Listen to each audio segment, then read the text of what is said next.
I looked around upon the world, and saw that it was shadowed by sorrow and scorched by the fierce fires of suffering.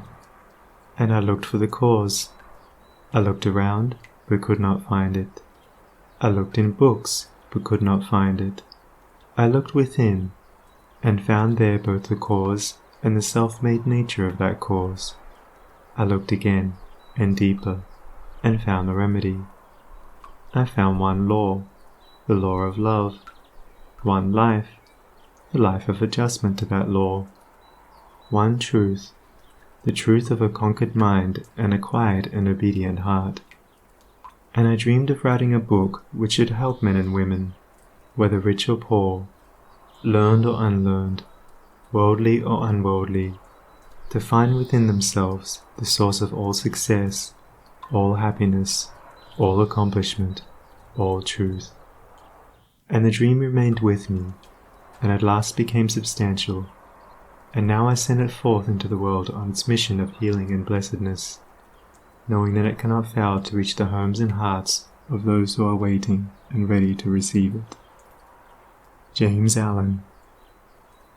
Chapter 1. The Lesson of Evil.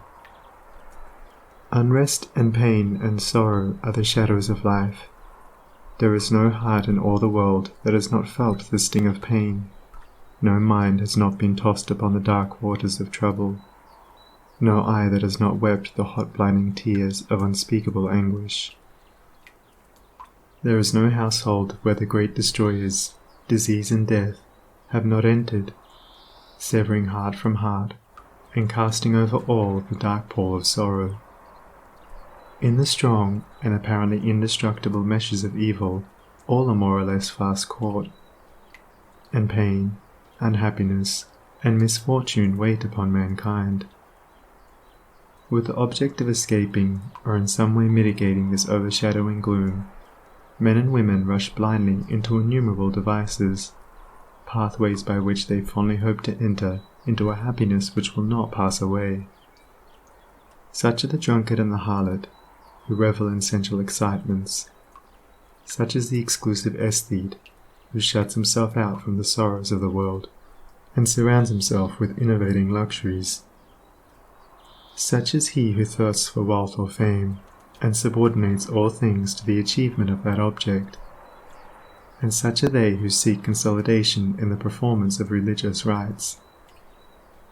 And to all the happiness sought seems to come, and the soul, for a time, is lulled into a sweet security and an intoxicating forgetfulness of the existence of evil.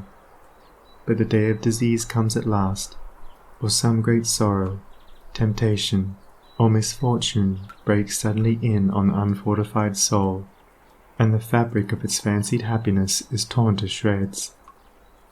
So over the head of every personal joy hangs the Damocletian sword of pain, ready, at any moment, to fall and crush the soul of him who is unprotected by knowledge. The child cries to be a man or woman. The man and woman sigh for the lost felicity of childhood.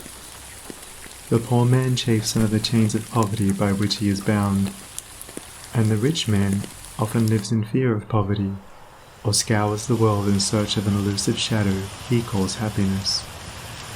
Sometimes the soul feels that it has found a secure peace and happiness in adopting a certain religion, in embracing an intellectual philosophy, or in building up an intellectual or artistic ideal.